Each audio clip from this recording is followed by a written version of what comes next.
సినిమాలకు ఓకే చేసినంత స్పీడ్ గా వాటిని పూర్తి చేయలేకపోతున్నాడు రెబల్ స్టార్ ప్రభాస్. ఇప్పటికే ప్రభాస్ కి లైన్ లో అరడజన్ సినిమాలు అయితే ఉన్నాయి. వాటిని ఎప్పుడు పూర్తి చేస్తాడు, ఎప్పుడు రిలీజ్ చేస్తాడు అన్నది చెప్పడం కష్టమనే అనిపిస్తుంది. ప్రస్తుతం రాజాసాబ్ ని పూర్తి చేసే పనిలో ఉన్న ప్రభాస్ ఆ సినిమాతో పాటు హనుతో చేస్తున్న ఫౌజీ సినిమాను కూడా స్పీడ్ గా లాగిస్తున్నాడు. అయితే రాజాసాబ్ ఈ ఇయర్ దసరాకి రిలీజ్ అయ్యే ఛాన్స్ ఉందని తెలుస్తుంది. దసరా మిస్ అయితే క్రిస్మస్ కి అయినా కానీ తెస్తారని టాక్. ఇక హను రాఘుపూడి డైరెక్షన్ లో తెరకెక్కిస్తున్న ఫౌజీ సినిమా కూడా శరవేగంగా షూటింగ్ అయితే జరుపుకుంటుంది.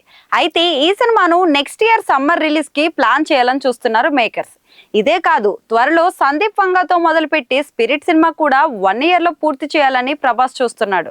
సో రాజాసాబ్ ఈ ఇయర్ రిలీజ్ అయితే ఫౌజీ స్పిరిట్ సినిమాలు నెక్స్ట్ అంటే 2026లో రిలీజ్ చేసేలా ప్రభాస్ పనిచేస్తున్నాడు.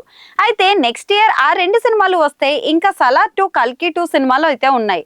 మరి వీటితో పాటు ప్రశాంత్ వర్మతో ప్రభాస్ చేసే సినిమా కూడా ప్రీ ప్రొడక్షన్ వరకు నెక్స్ట్ ఇయర్ మొదలవుతుందని తెలుస్తోంది.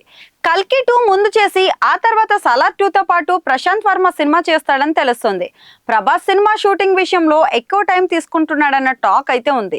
అయితే అది ప్రభాస్ తీసుకోవడం కాదు, సినిమా బడ్జెట్ ని బట్టి కావాల్సిన విఎఫ్ఎక్స్ ఇంకా మిగతా టైం కి అవుతున్న టైం అని ఫ్యాన్స్ అంటున్నారు.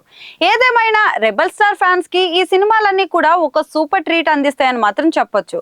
ఇక నెక్స్ట్ ఇయర్ ప్రభాస్ 2 సినిమాలు రిలీజ్ చేస్తే బాక్స్ ఆఫీస్ దగ్గర రెబల్ స్టార్ సందడి షురూ అయినట్టే లెక్కని చెప్పొచ్చు.